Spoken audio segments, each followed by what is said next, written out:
প্রবাসী ভাইরা কাজ করতে ইচ্ছুক না।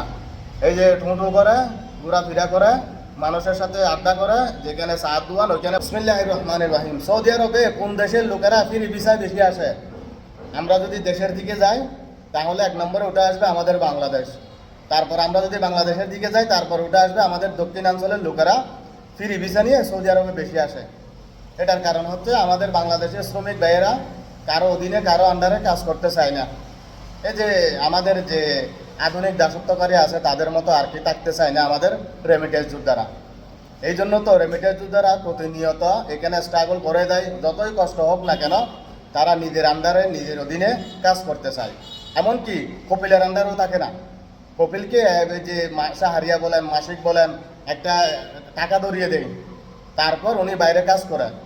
উনি মাসে আপনার যতটুকু ইনকাম করতে পারে তারপরেও এখানে এক প্রকার স্বাধীনতা বোধ করে তারা ফ্রি ভিসায় আসার কারণে আর কি।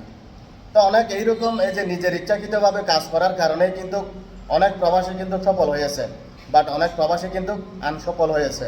এটার কারণ হচ্ছে প্রবাসীরা এই যে সময় মতো কাজ করে না, তাদের মেধা প্রয়োগ করে নাই, তাদের যে একটা প্রতিভা আছে সেটা কিন্তু প্রকাশ করার তারা এই যে সময় সুযোগ অনুযায়ী তারা সেটা প্রকাশ করে নাই, যার কারণে অনেক এই যে প্রবাসী ব্যর্থ প্রবাসী হয়ে যায়। অনেক প্রবাসী কিন্তু এই যে ব্যর্থ হওয়ার কারণ হচ্ছে সৌদি আরবে আসার কারণে অনেকে এখানে চেয়ারম্যান হয়ে যায়, অনেকে আবার মেম্বার হয়ে যায়, অনেকে আবার এমপি হয়ে যায়। এটার কারণ এই যে এখানে যে সৌদি আরবে ছোটোখাটো সমস্যা হয়, জামালা হয়, তো অনেকে কিন্তু এই যে তারা এখানে সৌদিরে বুঝাতে পারে না, বা সৌদি আরবে যেগুলা আইন শৃঙ্খলা বাহিনী আছে তাদেরকে সেগুলা বিচার দিতে পারে না, বা ওখানে যাওয়ার সাহস পায় না। তো তারা কি করে, এই যে বাঙালি এরকম যে কয়েকজন আছে ওই যে এখানে প্রতিনিধিত্ব করে আর কি, তারা নিজে নিজে এই যে মনে করেন একটু সম্মানী মানুষ, একটু সুশিক্ষা অর্জন করছে, মানুষের সাথে ভালো আচরণ করে, যে সত্য কথা কয়, তাদেরকে এইরকম অনেকে বিচার দিয়ে থাকে। তো এই বিচারগুলা করার কারণে অনেক প্রবাসী ভাইয়ের এখানে খেতাব পেয়েছে যে মেম্বার, চেয়ারম্যান, এমপি এইরকম খেতাব পায় তারা। তো এটা তারা পাওয়ার পরে মানে তারা নিজেরা নিজে ওই আসল মেম্বার, চেয়ারম্যান, এমপি এইরকম মনে করে। এটার কারণে অনেক প্রবাসী ভাইয়েরা কাজ করতে ইচ্ছুক না। এই যে ঠুঁটু করে ঘোরাফেরা করে মানুষের সাথে আড্ডা করে, যেখানে সাত দোয়ান ওইখানে বসে বসে এই যে গল্প করতে করতে তাদের সময়গুলা পার হয়ে গেছে। অনেক প্রবাসী আছে বৃদ্ধ হয়ে গেছে, তারপরেও এই অভ্যাস, এই যে একটা ব্যাড হ্যাবি, যে ব্যাড একটা স্বভাব, এটা কিন্তু এখনো চেঞ্জ করতে পারে না। যার কারণে অনেক প্রবাসী ভাইরা এই যে ফ্রি ভিসা নিয়েও কিন্তু প্রবাসে এখনো পরে আছে 30 বছর, 40 বছর, 50 বছর।